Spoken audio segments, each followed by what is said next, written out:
मेरे प्यारे साथियों, स्वागत है आप सभी का आपके अपने YouTube चैनल ऑनलाइन IITM मंत्रा में। आज की इस वीडियो में हम करेंगे MMV यानी कि mechanic motor vehicle second year के मोस्ट इंपोर्टेंट क्वेश्चनों की जो सीरीज हमने चलाई है उसकी नेक्स्ट वीडियो यानी कि वीडियो नंबर 9। इससे पहले हम 8 वीडियो कर चुके हैं। तो जिस बच्चे ने पहले वाली वीडियो नहीं देखी है, चैनल की प्लेलिस्ट में जाकर वो वीडियोज को देख सकता है। और जो बच्चा पहली बार आया है, चैनल को सब्सक्राइब कर ले, बेल आइकन को हिट करके नोटिफिकेशन ऑन कर ले ताकि उसको आगे आने वाली वीडियोज के नोटिफिकेशन मिलते रहें। और अगर आपको ये वीडियोज अच्छी लगती हैं, क्वेश्चन सारे अच्छे से समझ में आते हैं, तो प्लीज वीडियो को लाइक करने में कंजूसी ना किया करो। वीडियो को लाइक कर दिया करो, कमेंट करके बताया करो आपको वीडियो कैसी लगी, और अपने दूसरे साथियों के साथ भी इन वीडियोज को ज्यादा से ज्यादा शेयर कर दिया करो। अब बिना समय गवाए शुरू करते हैं हमारी आज की वीडियो क्विज के क्वेश्चन से। क्वेश्चन इस प्रकार है, what is the name of the part marked as X in the wheel rim. Wheel rim में जो ये पार्ट है, इस पार्ट का अपने नाम बताना है। बहुत अच्छे से मैंने कलरफुल डायग्राम लेकर भी समझाया था। ये पार्ट होता है रिम के अंदर लगा होता है, इसका नाम क्या होता है। ऑप्शन का आपके पास है वाल्व स्टेम, बी है व्हील हब, सी है प्रेशर सेंसर और डी है हमारा बीडिंग एज। तो कमेंट करके इस क्विज का आंसर जरूर बताएं, या तो पूरा नाम लिख दिया करो या A B C D option क्या होगी वो भी आप आंसर में लिख सकते हो, लेकिन कमेंट जरूर किया करो भाई। नेक्स्ट क्वेश्चन हमारे आज की वीडियो का 121, which part of tyre referred as crown. Tyre के कौन से हिस्से को क्राउन के रूप में जाना जाता है, यानी कि टायर के कौन से हिस्से को हम क्राउन बोलते हैं, ये पूछा गया है। ऑप्शन आपके पास है थ्रेड विड्थ को, धागे की चौड़ाई को बोलते हैं, बी है रिम विड्थ, रिम की चौड़ाई को बोलते हैं, सी है टायर विड्थ, टायर की चौड़ाई को बोलते हैं, या डी है थ्रेड रेडियस, धागे की त्रिज्या को बोलते हैं। देखो, जो क्राउन होता है, वैसे क्राउन का मतलब ताज होता है, और ताज कहाँ सिर पर पहना जाता है। तो जो हमारा टायर है, टायर के यहाँ ऐसे बने होते हैं, उन्हीं को क्या बोला जाता है, क्राउन बोला जाता है।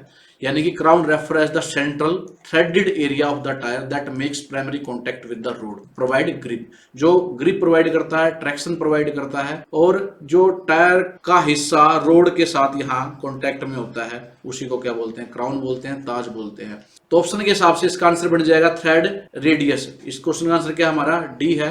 हालांकि यहाँ पर थ्रेड रेडियस नहीं होना चाहिए, मिसप्रिंट हो सकता है। अगर थ्रेडेड एरिया लिख दे तो ये क्वेश्चन का आंसर और थोड़ा बेस्ट हो जाए। तो थ्रेड एरिया जहां भी आ जाए तो उसको क्या कहते हैं, हम क्राउन कहते हैं। वो हिस्सा होता है जो टायर का हमारा रोड के साथ कॉन्टेक्ट में होता है और हमें हमारे व्हीकल को ग्रिप प्रोवाइड करता है, ट्रैक्शन प्रोवाइड करता है, तो उसी को क्राउन कहा जाता है। तो थ्रेड रेडियस लिखा हो या थ्रेड एरिया लिखा हो, वही हमारा आंसर हो जाएगा। नेक्स्ट क्वेश्चन हमारा 122, what is the name of the distance between the most protruding portion on the both side of the tyre. Protruding का मतलब होता है जो बाहर निकला हुआ हिस्सा है, यानी कि टायर के दोनों पक्षों पर सबसे बाहर निकले वाले हिस्से के बीच की दूरी का नाम क्या है, उनके बीच की दूरी को क्या कहते हैं। ऑप्शन है टायर का आउटर डायमीटर कहते हैं, बी है टायर की हाइट बोलते हैं, सी है टायर विड्थ होती है, या डी है थ्रेड रेडियस होता है। तो जो हमारे टायर के दोनों तरफ जो साइड में निकला होता है उस एरिया को, उसको क्या बोलते हैं, विड्थ बोलते हैं भाई। क्या बोलते हैं, टायर की विड्थ, टायर की चौड़ाई। तो इस क्वेश्चन का आंसर क्या हो जाएगा, सी हो जाएगा। आसान था। ये ऐसे हमारा टायर होता है, तो यहां से लेकर यहां तक की जो ये चौड़ाई है, इसी को बोलते हैं टायर की विड्थ, यानी कि टायर की चौड़ाई। यही इस क्वेश्चन का आंसर था, सी पे टिक कर देंगे। नेक्स्ट क्वेश्चन हमारा 123, what does the number 14 PR denotes in the tyre specification 9 inch into 14-14 PR। यानी कि जो टायर विनिर्देश है, अगर ऐसे लिखा हुआ है तो उसमें जो ये 14 PR 14 PR, इसका अर्थ क्या होता है, ये पूछा गया है। ऑप्शन आपके पास है, ए ऑप्शन है शोल्डर विड्थ, कंधे की चौड़ाई, बी है बिड सर्कल एरिया यानी बिड सर्कल का व्यास, सी है प्लाई रेटिंग, और डी है टायर की थिकनेस। तो जो 14 PR है, PR से बढ़ता है ply rating, PR ply rating. तो इस क्वेश्चन का आंसर क्या हो जाएगा, सी हो जाएगा। तो जो 14 PR करके लिखा हुआ है, ये प्लाई की रेटिंग बताता है, और ये जितनी ज्यादा रेटिंग होगी उतने ही ज्यादा उस टायर की क्या होगी, स्ट्रेंथ होगी। तो ये स्ट्रेंथ को भी प्रदर्शित करता है। तो PR का मतलब है प्लाई रेटिंग, सी पर टिक करेंगे। नेक्स्ट क्वेश्चन हमारा 124, how the tyre is specified. Tyre कैसे निर्दिष्ट किया जाता है, यानी क्या क्या चीज उसमें अगर आपको टायर को स्पेसिफिकेशन देनी हो, स्पेसिफाइड करना हो, तो आप क्या क्या चीज मुख्य तौर पर उसमें बताएंगे, ये क्वेश्चन में पूछा गया है। ऑप्शन ए है आपके पास shoulder width, bead circle diameter, ply rating. B option है shoulder diameter, bead circle diameter, ply rating. C है shoulder width, tyre thickness, D है ply rating, tyre inner circle diameter, shoulder width. तो जो tyre की specification है उसको specified करते हैं मेनली मुख्य तौर पर, उसमें ये हमारी चीजें होती हैं, shoulder width, mid circle diameter और प्लाई रेटिंग। तो इस क्वेश्चन का आंसर क्या हो जाएगा, ए हो जाएगा। कंधे की चौड़ाई, बेल्ट सर्कल का व्यास और प्लाई रेटिंग मुख्य तौर पर स्पेसिफाइड करने के लिए तीन चीजों की जरूरत पड़ती है, अपने याद रखना है। Next question 125, what is the name of the part marked as X in the cast wheel. Cast wheel में एक्स के रूप में चिन्हित भाग का नाम बताओ। ये कास्ट व्हील है और ये जो पार्ट है यहाँ पर इसका अपने नाम बताना है, इसको क्या कहते हैं। ऑप्शन आपके पास है टायर, बी है रिम, सी है ट्यूब और डी है हब। ये सभी को पता होगा, जिस बच्चे ने भी थोड़ा बहुत एमएमवी का लेक्चर अटेंड किया होगा इस टॉपिक का। ये क्या होता है, हमारा हब होता है। तो इस क्वेश्चन का आंसर क्या हो जाएगा, डी हो जाएगा। और हब में क्या होता है, जो आगे एक्सल होता है हमारे व्हीकल का, एक्सल को और व्हील को जोड़ने के लिए, जो टायर है व्हील है उसको जोड़ने के लिए ये हब का प्रयोग किया जाता है। और हब क्या है, फिर हमारे बहुत स्मूथ मूवमेंट देता है एक्सल के अंदर टायर को घूमने के लिए। तो ये क्या हमारा हब है। तो इस पार्ट को क्या कहेंगे, हम हब कहेंगे। इस क्वेश्चन का आंसर डी है।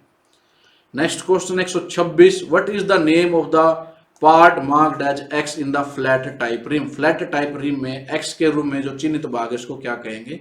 ऑप्शन आपके पास है, ए ऑप्शन है सेंटर पोजीशन, केंद्र स्थिति, बी है प्लेन स्प्लिट लॉक रिंग, साधारण विभाजक लॉक रिंग कहेंगे, सी है रिम प्रोजेक्शन और डी है रिम आउटर एज। तो ये डायग्राम आपको क्वेश्चन के साथ मिलेगा, थोड़ा इसमें कंफ्यूजिंग है तो मैंने एक डायग्राम और लिया समझाने के लिए। ये इस प्रकार से भाई ये पार्ट इसमें लगा हुआ है और इसको हम बोलते हैं प्लेन स्प्लिट लॉक रिंग, साधारण विभाजक लॉक रिंग। एक लॉक रिंग होती है जो यूज की जाती है ताकि जो हमारा टायर है हमारे रिम में अच्छी तरह से फंसा रहे, हमारे व्हील को वो बाहर ना निकलने दे। यानी कि the lock ring engage with the rim component holding the tyre in the place and preventing it from the coming off the rim. यानी कि हमारे टायर को रिम के साथ जोड़ के रखता है, होल्ड करके रखता है टायर को, ताकि टायर जब हमारा मूवमेंट में हो निकल के बाहर ना चला जाए। तो इसको हम बोलते हैं प्लेन स्प्लिट लॉक रिंग। नाम में देखो लॉक रिंग यानी कि लॉक करती है, किसको करती है, टायर को रिम के अंदर। तो बी पे टिक करेंगे इस क्वेश्चन के लिए।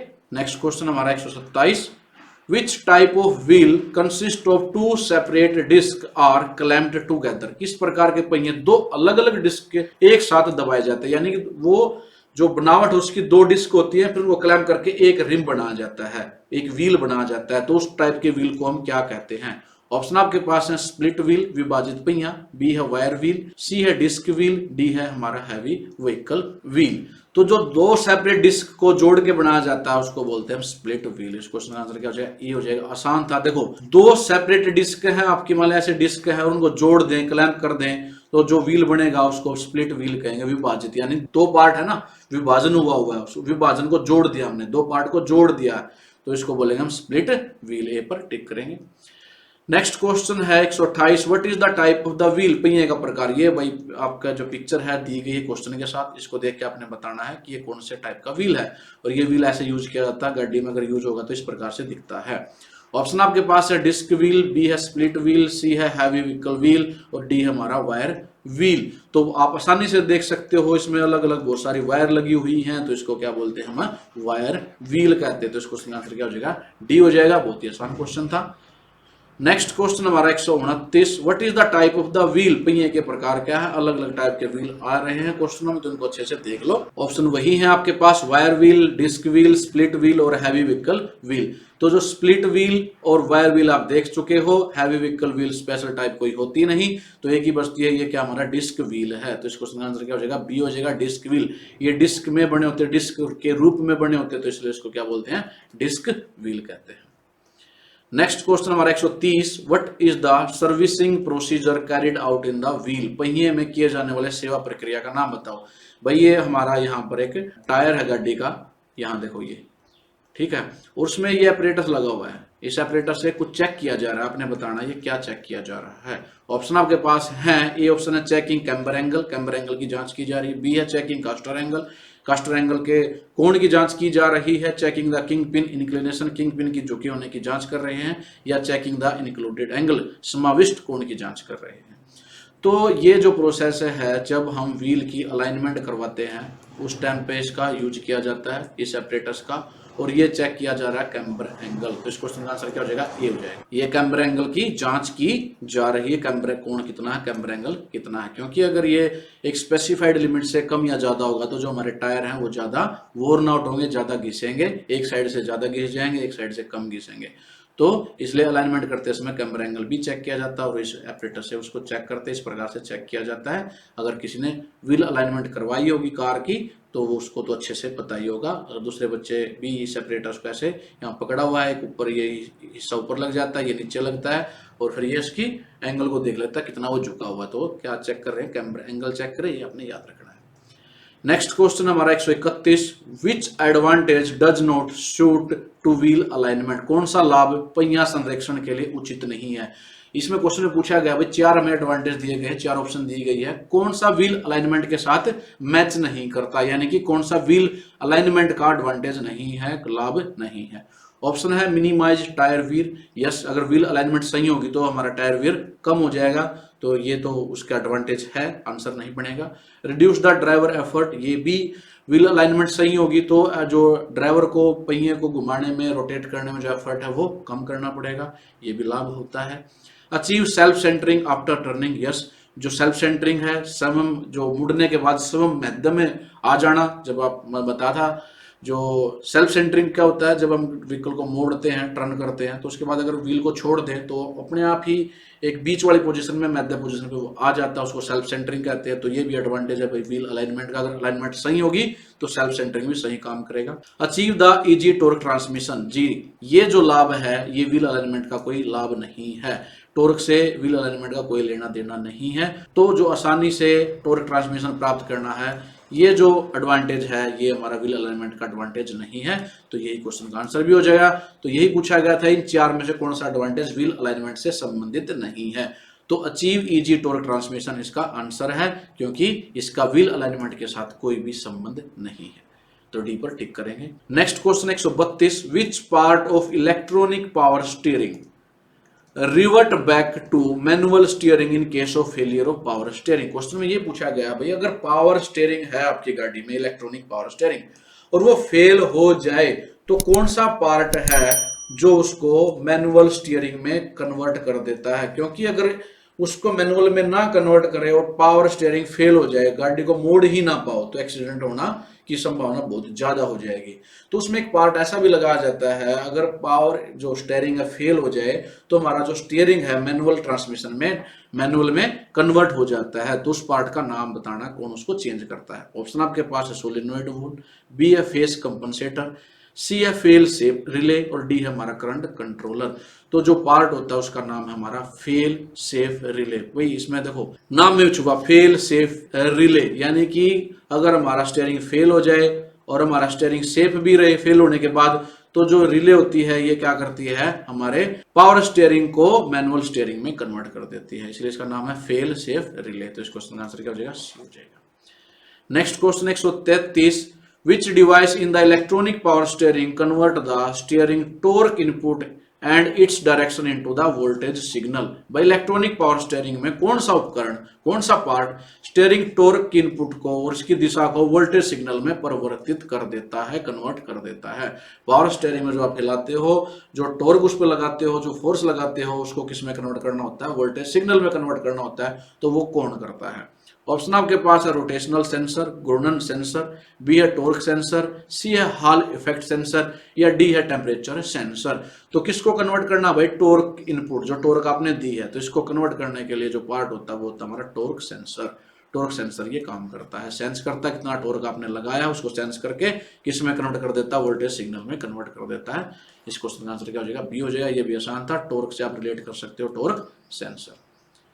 नेक्स्ट क्वेश्चन हमारा 134, what is the advantage of electronic power steering? Electronic power steering का लाभ क्या है, उसका एडवांटेज क्या है?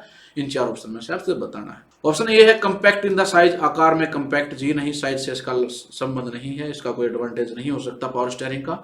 B energy being consumed only while steering, यानी कि ऊर्जा की खपत केवल स्टीयरिंग के घुमाने पर खर्च होती है।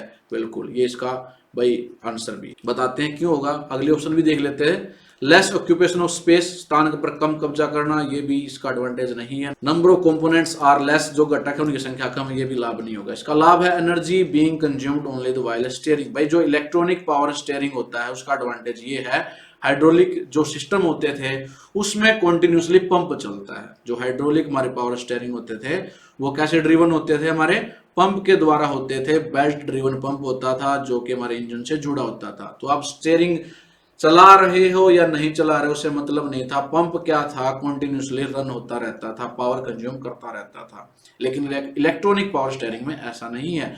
इलेक्ट्रॉनिक पावर स्टीयरिंग एनर्जी या पावर तभी कंज्यूम करता है जब आप उसको स्टीयर कर रहे होते हो। ऊर्जा की खपत केवल स्टीयरिंग को घुमाने में खर्च करता है। लेकिन अगर आप स्टीयरिंग को नहीं घुमा रहे हो उसमें कोई ऊर्जा कोई एनर्जी की खपत नहीं होगी। ये एक अच्छा एडवांटेज है किसका, इलेक्ट्रॉनिक पावर स्टीयरिंग का। Energy being consumed only while steering, तो इस क्वेश्चन का आंसर क्या हो जाएगा, बी हो जाएगा। ये पावर स्टीयरिंग है, केवल जब आप स्टीयरिंग करते हो तब एनर्जी की खपत करता है। लेकिन जो हाइड्रोलिक सिस्टम होते थे उसमें पंप होता था, और पंप चाहे स्टीयर कर रहे हो या व्हील को घुमा रहे हो या नहीं घुमा रहे हो, लेकिन पंप हमेशा चलता रहता था, पावर कंज्यूम करता रहता था। तो ये एनर्जी कम लेता है जो इलेक्ट्रॉनिक पावर स्टीयरिंग होता है, इसलिए इसकी जो फ्यूल एफिशिएंसी वो भी अच्छी होती है, और जो एमिशन है गैसेज का वो भी कम हो जाता है। तो ये एडवांटेज है। नेक्स्ट क्वेश्चन और आज की वीडियो का लास्ट है 135। Which steering system will provide assistance even when the engine is not running.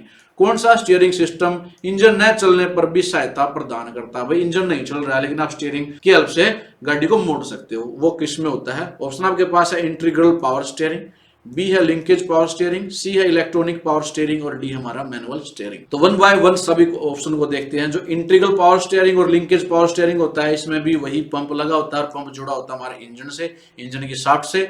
तो इंजन अगर नहीं बंद है हमारा, इसमें ये तो पूछा engine is not running, engine बंद है तो शाफ्ट भी नहीं घूमेगी, पंप भी नहीं घूमेगा, तो ये हेल्प हमारी नहीं कर सकते। अब हमारे पास दो ऑप्शन बचते हैं। बच्चे कंफ्यूज हो जाएंगे मैनुअल स्टीयरिंग में। भाई आपका इंजन नहीं रन कर रहा है, मैनुअल स्टीयरिंग में इसका कोई संबंध नहीं होता। मैनुअल स्टीयरिंग में तो जो ड्राइवर होता है उसको बहुत ज्यादा फोर्स लगानी पड़ती है, टॉर्क लगाना पड़ता है हमारे व्हीकल को मूव कराने में, टर्न कराने में, तो असिस्ट नहीं करता मैनुअल स्टीयरिंग में। कंफ्यूज नहीं होना, ये भी आंसर नहीं होगा। इसका आंसर होता है electronic power steering. The electric motor receive power from the vehicle, battery allow for steering assistant even when the engine of. यानी कि जो इलेक्ट्रॉनिक पावर स्टीयरिंग है ये जो पावर लेता है हमारा बैटरी से लेता है। तो अगर इंजन भी बंद है लेकिन बैटरी चार्ज है तो बैटरी से पावर लेके ये हमारे स्टीयरिंग में मदद कर सकता है, हमें उसको असिस्ट कर सकता है, आसान बना सकता है हमारी स्टीयरिंग को। तो इलेक्ट्रॉनिक पावर स्टीयरिंग इसका आंसर हो जाएगा। इस पर टिक करेंगे, सी पर टिक करेंगे।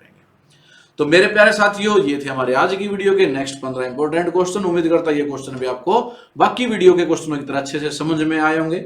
और जैसे आप पिछली वीडियो को लाइक करते हो, अगर आपको अच्छे से समझ में आए तो इस वीडियो को भी लाइक करें, कमेंट करके बताएं आपको वीडियो कैसी लगी है, और ज्यादा से ज्यादा बच्चों को साथ इन वीडियोज को शेयर करें। तो जल्द ही मिलेंगे अपनी नेक्स्ट वीडियो में, तब तक के लिए जय हिंद जय भारत।